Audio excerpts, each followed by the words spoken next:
Première étape de la tournée à l'extrême ouest européen. Kildare, ses forêts enchanteresses, ses lacs mystérieux, sa météo capricieuse.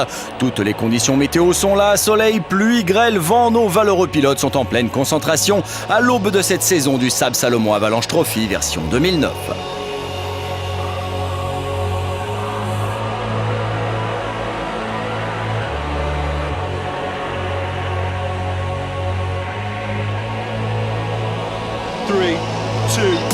Ils sont venus, ils sont tous là. La crème des pilotes mondiaux a fait le déplacement. Côté nation, les Français et les Espagnols font toujours aussi peur au reste de la troupe.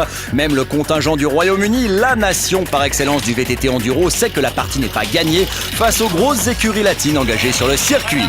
C'est devenu une habitude, ici on joue à guichet fermé, la compétition affiche complet. Ce sont donc quelques centaines de riders qui vont s'affronter à Kildare. L'enduro Quesaco, eh bien c'est simple, ici pas de remontée mécanique, le tracé fonctionne sur le même principe qu'un rallye automobile. 7 spéciales chronométrées, des liaisons entre les dites spéciales à réaliser dans des temps impartis. Courage, endurance, pilotage de pointe vont être les maîtres mots de cette première étape exceptionnelle.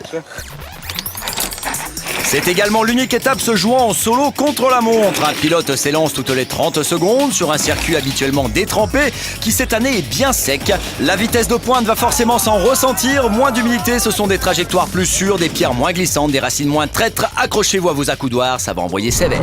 Bienvenue ici à Kildare pour la première étape du Sables Salomon Avalanche Trophy 2009. On débute en Angleterre et ça suivra ensuite un petit peu partout aux 4 coins de l'Europe.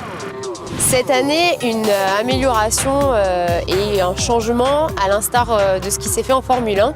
Le vainqueur du Sables Salomon Avalanche Trophy 2009 sera celui qui aura le plus grand nombre de victoires.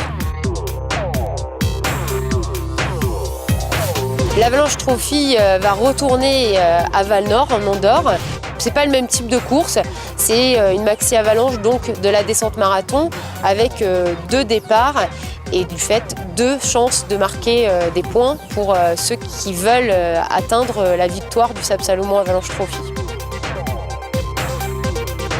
La méga avalanche de l'Alpe d'Huez cette année, ce sera encore plus de monde effectivement. On prend 1800 hommes et 200 femmes. Il y a la possibilité, grâce à l'espace du domaine des Grandes Rousses, de faire partir 400 à 500 personnes ensemble, partir sur un glacier en plein mois de juillet, c'est peut-être encore plus impressionnant pour ceux qui n'ont pas l'habitude, comme les Britanniques qui sont toujours très nombreux, voire d'autres nations qui viennent pour ce départ, justement cette adrénaline du départ.